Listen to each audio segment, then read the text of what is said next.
Welcome to Wealthing Talks. I am your host, Alicia Castillo-Holly, bringing you real-life conversations from Silicon Valley or somewhere around the world.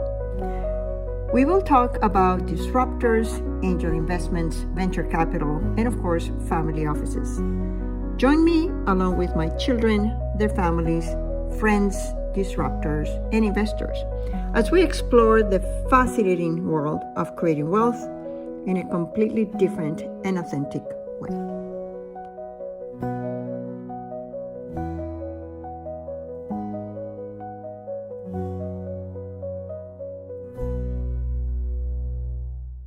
Well, thank you so much for being here again.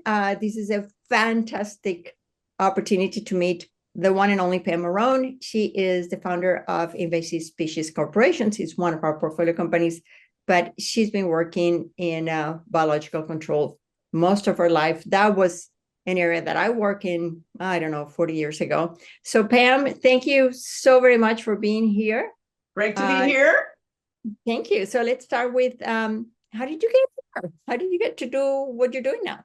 Oh, it goes way back. I don't want to bore you with the whole story, but it was when I was a little girl, I got interested in insects and nature, and my dad used the first ever biological control on his caterpillars that were destroying his trees and his prized hemlocks and dogwoods. And my mom was a birder and had subscribed to Audubon magazine and told me all about Silent Spring and Rachel Carson. So I said, this is what I'm going to do, and I pursued it my entire life.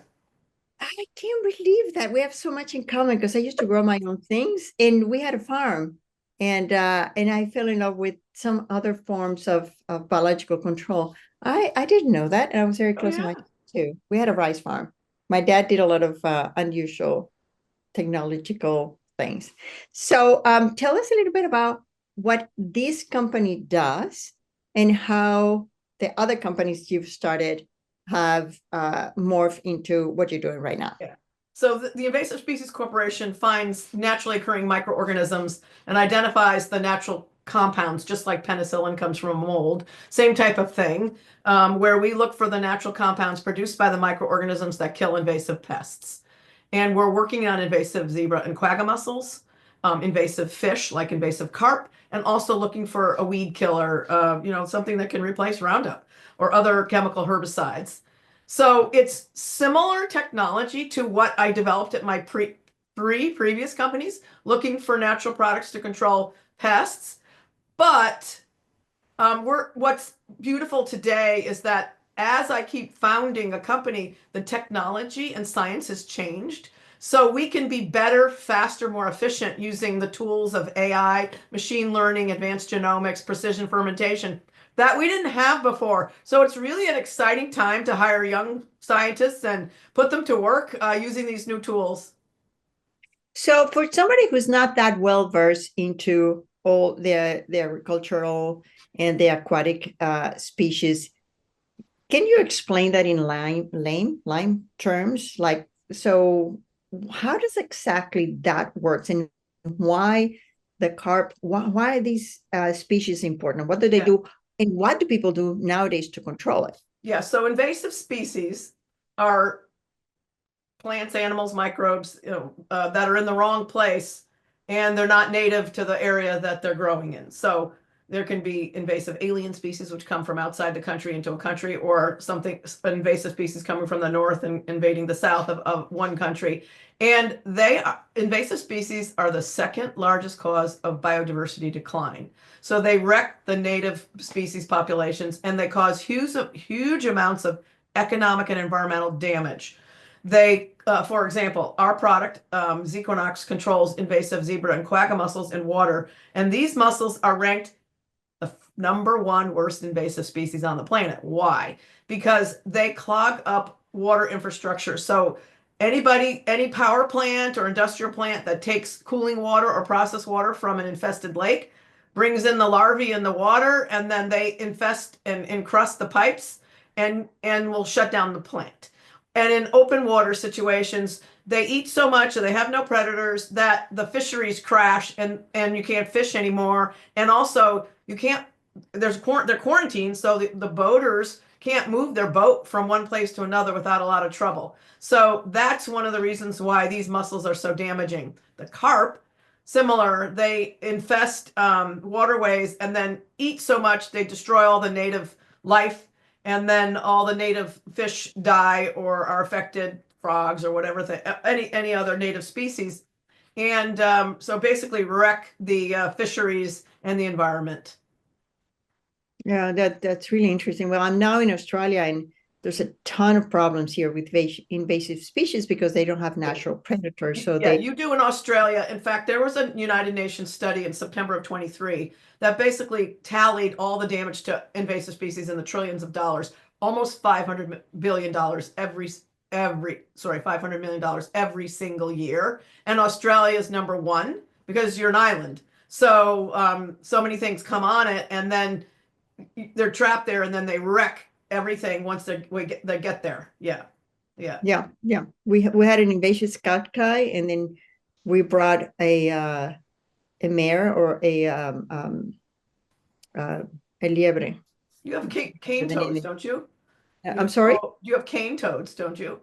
Oh, we have king toads. Yeah. And you have all kinds of and mammals. the kids learn how to kill them. I mean, it's, yeah.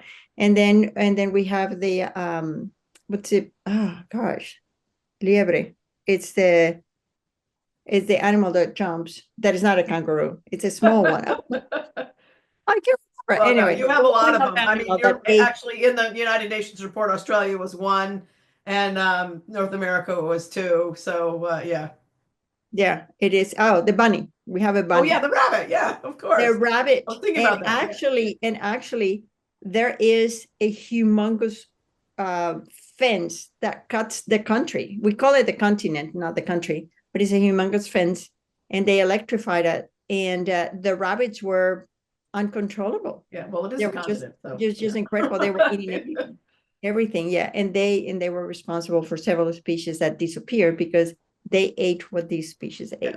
Exactly. So this is really very few people. So what the United Nations reports also said was that we don't do a good job of preventing them nor controlling them. And so few companies have focused on invasive species with biologicals. And so when they do look to control them, they use toxic chemicals. And so, we're aiming to change that and have a real big impact. Yeah. And what are the side effects of that? Because I used to work in pesticides. It's a huge area of side effects of pesticides. So what are the side effects of your products? Our products are extremely biodegradable. They don't persist. We have to go through a regulatory review that shows they don't harm endangered species or other non-target species. They're not toxic to mammals. So we're well regulated. So we show that how safe they are, and you can't get it registered as a biological pesticide or biocontrol unless it's considered meets criteria for safety. So fortunately, we have a system that's good for that. Do you think you would devote your whole life to biological control? Oh yeah, I'm not. This is my hope. The last thing I'm going to do, and it's everyone calls it the Holy Grail, is to find a weed killer, a herbicide. We call it a bioherbicide to control weeds. This is the last thing that needs to be solved because biologicals are growing very fast. So you can control insects and plant diseases like mildews and such with biologicals. And it's right now about probably a $7 billion market. Now chemicals are 70 billion, so we're still only 10%. But if you look at weed killers, only $200 million worth of natural weed killers are sold every year because people haven't figured out how to find something that can compete with the chemicals, the weed killers, the herbicides. So with all the new tools we have today, as I named, AI, machine learning, genomics, etc., we believe that we have a shot at finding natural compounds produced by microbes that can compete with chemicals. So that's what we're aiming for. So I won't stop doing this until I achieve that. Yeah. Oh, great. That is right. And then probably you'll create a team that will continue after. Oh yeah, of course. Yeah. I'll definitely, my co-founder Jim and I will definitely find our successors. So tell us about your experiences as entrepreneur. You founded 4 companies. This is the 4th company. Yeah, my first one was I was hired by Novo Nordisk, which was a really tiny company at the time, surprisingly. Now it was less than 2 billion. Now it's huge, but they hired me to set up a company that was a freestanding company, but they provided me the money for it. Then AgriQuest and Marrone Bio, I had to raise venture capital money, and I actually took Marrone Bio public. So I was usually the only woman in the room. I was, and very, very, very odd because I was one of the only ag biotech people in the room. So they'd have all these other pharma biotech or tech, and I'd be the only one. But as a result, I stood out a lot. So sometimes, I'd get into an investor meeting and then everybody would leave, but then there'd be one or two in the meeting who were interested in what I was doing, and so I was way ahead of my time. But as time went on, there were more and more clean tech investors. Now they call them different names. Now it's climate tech investors. And so I always managed to find money because I had really solid, good technology that we knew would work and could show that it worked. And also, there was a need for it in the marketplace. And each company, so it was easier to raise money at Marrone Bio than AgriQuest because I already proven at AgriQuest what we could do. And so, some investors followed on. And then as more and more companies jumped in, and even big companies, which bought all three of my past companies, then, the big companies have jumped in and shown it's a very attractive market as well. No, that's great. Is there any lesson that you learned that you wish you had known early on, like in your 20s? Well, Is there anyone that stands out? Well, actually, it's what I tell other entrepreneurs today is that the mistakes I've made have been on hiring the wrong people. And Wow. that is the worst. And, if you look at studies, there's the number one and number two. Number one is you develop a product nobody wants. Okay, well, that's obvious. Number two is you hire the wrong people. And it's not just about hiring the wrong people, but it's also about aligning the team. And I made we had a really big mistake. We had one guy who ended up in jail and committed fraud.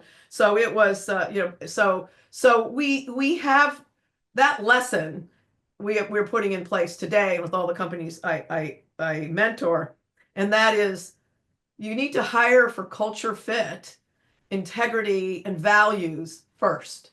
You're an entrepreneur in a company you're building, you want somebody who can, has the skills and you don't have to teach them. Well, actually, you can teach people the skills, but you cannot teach them the values and the integrity. You just can't do that. So we really, really upended our hiring system. And I haven't made any mistakes since that time. When you really dig deep into what motivates people and what is their true value system and how they're going to fit in your culture. That is a great lesson because I see that all the time in venture capital. There's a lot of people whose values are very different to our values. And we're founders first. We really look after our founders because we think that's a great return, not just for money, but it's also socially, intellectually, and even spiritually. So that's really, really important. I haven't thought about that. And if somebody realizes that they've hired a person that is not a good fit, let's just not judge, but it's not a good fit, what would they do? So in the past, I would do everything you could. I'd give them the benefit of the doubt to try to change them. No, I only had one. I only had one out of hundreds and hundreds that I actually could change, and that was a scientist, so it was easier. But so my advice is, when you realize it, is get them out because they can be toxic to the culture.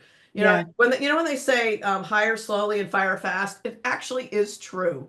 And I waited way too long because I always wanted to see if I could get that person to change. Now it's like, no. That is wonderful because we also do that in our network when we network with other founders, with other investors. When I was younger, I used to give them the benefit of the doubt. Actually, when I was younger, I wasn't so certain about my judgment. That was the difference. I thought maybe I was wrong, maybe, people can't be this way or that way. But now it's like, We have a traffic light system. Somebody gets into the red, there's no return. Well, you know, what you said is very important. You said you were questioning yourself, and that is very typical of what women do. You know, it's like someone will say something or challenge you or say you're too strong, and then you question yourself. Oh, wait a minute. You know, oh, did I do that right or whatever? And that's some of the thing you learn as you get older. And now I'm trying to instill that into the younger women because I say, you know, don't do what I do. Don't you got to know who you are, and you got to stand up for yourself because you're going to make the wrong decisions by questioning yourself. Very important. Well, that's why we are lucky to be the older generation supporting the newer generation. Yeah, exactly. I would extend that to white males that were not born in the right place, that were born into extreme poverty, or that were migrants. Yes. We have a founder that was born in a refugee camp and lived there for years. Yes. And I would extend that to other races as well. Yeah. What you I say agree is with that. Yeah. what you say is very true for women, because so many people discount women Yes. that, you know, it goes to a point that you say, it can't be that everybody's wrong. Right. And that I didn't realize that until I was in my 40s. And I think, you know how they talk about the imposter syndrome? I had the delusional syndrome. So I just, you know, I was like, oh, they don't know, they're wrong. But then older in life, I realized that it had made a dent in my self-esteem. And it was talking to other people that I realized, that is what happened. So that's women have a narrow range of behaviors. And also, I see it when women pitch to investors that, you know, various pitch fests or whatever. I see the women getting much tougher questions. Well, that is correct. Yeah. On the other hand, I did run a program called Women Get Funded. 2,000 women went through that program. And the very first lesson was brainwash yourself, because women tend to do, this is one of the best lessons that I learned. Women tend to end sentences with higher pitch, and higher pitches tend to invite questions instead of tend to invite questions. Good point. And I do train women to be on board. That's a very, very important lesson. Good. So don't end your sentences with high pitches. And that's people really don't. Good. You know, I'll tell you a funny story. When I was on the road show raising money for my IPO at Marrone Bio, I've always been all business. That's just my style. So I come in and I don't like sports, so I don't chit chat about sports or whatever. So I come in. I know the guy was running a $200 billion fund. I got to give him my pitch right away. Okay, I'd come in, I'd do it, boom, boom, and then they'd invest, and then we had a follow on, and they said, "Yeah, I'm coming back. I'm going to invest again." And he goes, "They go, I want to tell you something. One of the things I loved about you compared to the guys was that they would come in and chit chat about sports, thinking I wanted to talk about sports, not recognizing that I was so busy running a $200 billion fund. You were all business and you respected my time. Boom, boom, boom." And I said, wow, that's the first time that ever, you know, that attribute was seen as positive in a female. I laughed so hard. Yeah. And that was a great feedback, because people usually don't get those. No, I was really happy to hear that feedback, because one of the things people always would tell me was, Pam, you know, you're so blunt, you're so frank, you're so honest, you're so direct, you know, but it has served me well, actually. Yeah. Well, it serves well a lot of people, and I hope more people listen to that. Both men and women. Yeah. I get very concerned when people say you need to tell their story and you start talking about yourself. When I see a deck, I want to see about what is the problem, what is the pain point, what are the implications of that, what are the alternatives, how you're going to solve it, what are the numbers, and then tell me about why you're the best person. Yeah. I personally, as an investor, I don't want people to start telling me when, you know, I was looking at the sky and doing something, because it doesn't reflect on your capacity to execute and deliver. Yeah, that's true. And understand the market. So that and women and men too, but especially women who are very focused on business, stand out, and you will remember them. Yeah, exactly. So we can use that to our advantage. And the same thing happens with Hispanics and with Blacks, by the way. It's like you are not in the prototypical profile. It's really, really interesting. what is the future for you? Well, we are, speaking of execution, we are focusing on executing on our plan. In 2024, we set up our R&D and to look for the weed killers, and we got a bunch of candidates, which was really exciting, faster than I've ever done it before and more efficiently. And so we're now focused on moving a candidate into development and then selling, working on, commercial sales of finishing development of our next generation Equinox product, and focusing on selling that product and then finishing off our carp product as well, and getting that sold. We have some orders for later this year, so we're excited by that. So yeah, it's all about execution right now. Yeah. That's fantastic. Are you going to manufacture the compound, or are you going to externalize that? So all the companies I started with contract manufacturers until we had a need where the business got big enough that I had to bring that in-house. So at AgriQuest, I bought a plant in Mexico. And then at Marrone Bio, actually built a plant on the site of a old biodiesel plant. So we'll do the same here. We're starting with contractors. If that works out, fine. But if we get when we get our weed killer, or we have a need that we have to have larger capacity under our control to get the gross margins, then we'll look at alternatives. But for now, we're contracting. Okay, great. And your exit strategy? Well, all my three previous companies were sold to larger companies. Also took Marrone Bio public, and people exited after the lockup and did very well.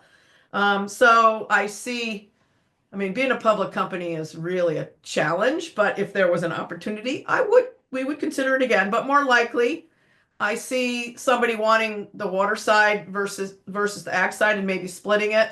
But I do think a big company exit is still the way M&A is the way it's going to happen. Yeah. Yeah. If somebody wants to contact you as a client, or if somebody wants to work with you, or somebody wants to be a supplier, are you open to that? Or absolutely. Okay, great. We're looking for distributors for our water products. We know that we're going to need to expand our reach. We're going to need to find them, and so you can contact me on LinkedIn, Pam Marrone on LinkedIn, or Pam at invasivespeciescorporation.com. A really long email, but you can type it in once, and we're going to put that, then it'll autofill, hopefully.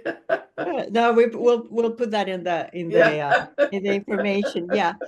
So I always close this podcast with a question that is very deep and very personal. When I was 13, I was in a coma, and 4 days later I woke up, and then I realized this life is ephemeral, and I started thinking, and I always think about that. When I cease to exist, who am I? Who is my essence? And then I pose these questions to our guests, without telling them before. But have you thought about who are you when you're no longer here? Huh. Wow, that's quite a question. Yeah, well, it is. Yeah, no, that speaks to my legacy. So what people tell me is that my legacy is that I transformed an industry and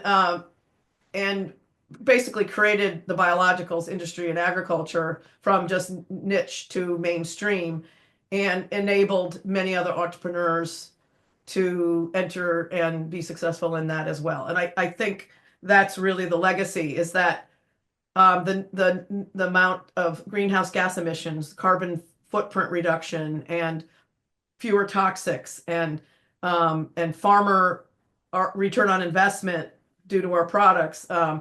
That's what I'm really proud of creating that legacy. Yeah. Yeah.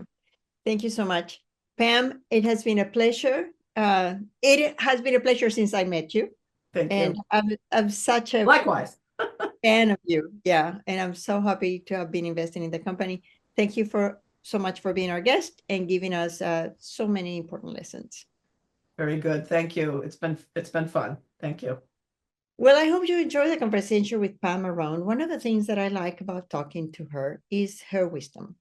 So she has been at this for at least 4 decades, like I have been at this for at least 4 decades. I started my career as an agronomist. I launched the first course on biological control in Venezuela. And Venezuela is a tropical country, and I realized that in the tropics, the rate of reproduction for insects and for diseases is too fast to have only biological control. And then few years later, actually, one of my students at the university brought me to Bayer and Shell, and I led product development for agrochemicals. And then I did a lot of things for the industry that I eat, I grow. But I realized that growing things organically doesn't work for everybody, because we need to be cost efficient, and we can't have people starve because we want to have biological control or we want to have organic produce. Pam also, as an entrepreneur and as a business owner, she has a ton of experience. And I think the two most important things that she said here was, first, hire for values. And that has also been my experience. When I had not hired for values, I run into problems. And the second one is believe in yourself. Not only women, but other people who have not been brought up in wealthy environments like I was, but they have confusion because they tend to idealize the people who are in business. And we have to be a little bit more critical about that. I hope you enjoyed this episode, and I hope to see you at the next podcast. Yours in Wealthing, Alicia Castillo-Holly. Thanks for tuning in to our Wealthing Talks. I hope you've enjoyed this conversation. To stay connected, visit us at wealthing.com. This is Alicia Castillo-Holly, your host, and until next time, yours in Wealthing.